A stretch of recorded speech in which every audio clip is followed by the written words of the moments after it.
28 मार्च 1975 मुंबई में पैदा हुआ एक लड़का, एक ऐसा लड़का जिसका बाप बॉलीवुड का सुपरस्टार था, लेकिन उस लड़के ने कभी अपने बाप का नाम यूज नहीं किया। एक ऐसा लड़का जो कि खुद ब खुद अपनी पहचान बनाता है, बिना किसी गॉडफादर के, बिना किसी रिकमेंडेशन के। और फिर एक वक्त ऐसा आता है कि ये बंदा बॉलीवुड से बिल्कुल गायब हो जाता है। सालों तक कोई फिल्म नहीं, कोई काम नहीं, लेकिन जब वो वापस आया तो दुनिया उसे देखती ही रह गई। जी हाँ, मैं बात कर रहा हूँ हम सबके चहीते अक्षय खन्ना की।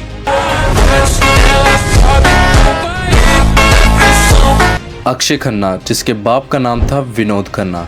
विनोद खन्ना बॉलीवुड का एक बहुत बड़ा सुपरस्टार था और साथ ही एक पॉलिटिशियन भी था। मतलब अक्षय तो एक सीधा स्टार किड था, इसे तो ऑटोमेटिकली काम मिलना चाहिए था, लेकिन अक्षय अलग मिट्टी का बना था। स्कूल में पढ़ाई से ज्यादा टेनिस खेलता और खुद कहता कि एकेडमिक्स ने मुझे कभी भी एक्साइट नहीं किया। अक्षय लॉरेंस स्कूल OTTY में अपनी पढ़ाई करते हैं एंड पढ़ाई करके वो जैसे ही अपने घर वापस आते हैं तो आते ही अपने बाप से एक बात क्लियर कर देते हैं। अक्षय ने आते ही अपने बाप को कहा कि मैं अपनी मेहनत से आगे बढ़ूंगा, मैं आपका नाम कभी भी यूज नहीं करूंगा। जहां आजकल के स्टार किड्स अपने बैकग्राउंड या अपने पेरेंट्स का नाम लेकर फेम हासिल करते हैं, वही अक्षय खन्ना ने अलग रास्ता चुना।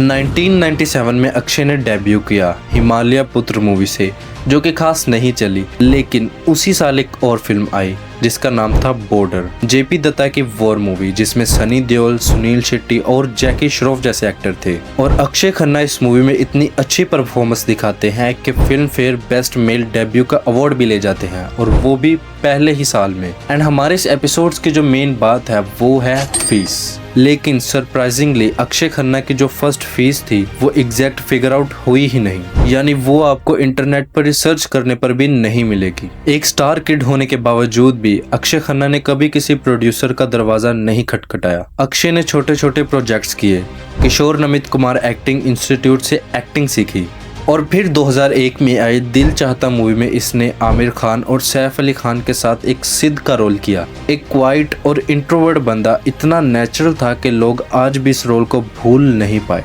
एंड ऑल्सो इसी मूवी से इन्होंने जीता film fair best supporting actor का अवार्ड। इस वक्त तक तो सब कुछ ठीक चल रहा था, लेकिन आगे जो होने वाला था वो किसी ने सोचा भी नहीं था।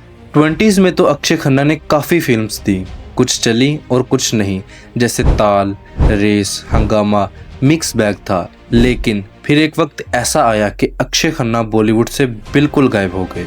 सालों तक कोई इंटरव्यू नहीं, कोई पब्लिक अपीयरेंस नहीं, कोई फिल्म नहीं।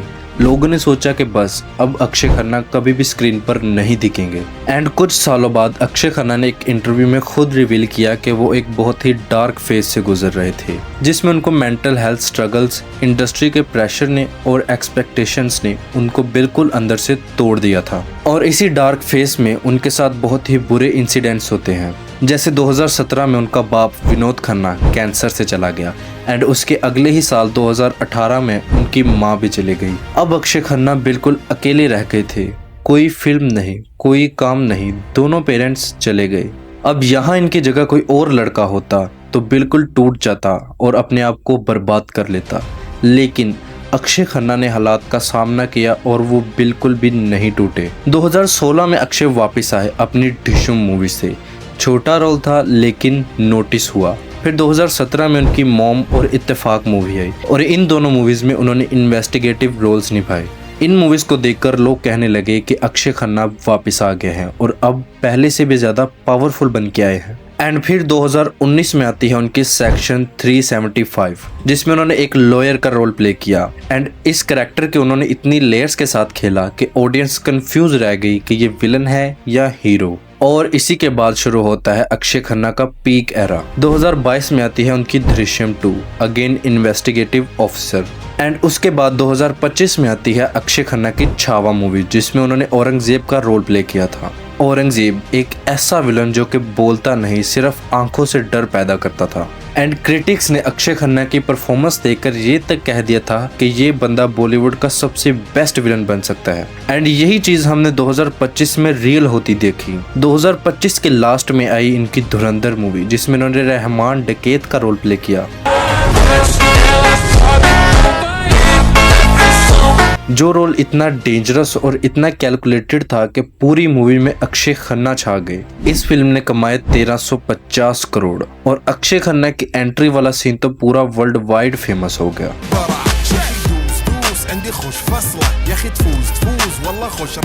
आज 2026 में अक्षय खन्ना की फीस पर मूवी है 2.5 करोड़, लेकिन ये नंबर बहुत ही मिसलीडिंग है। क्यों?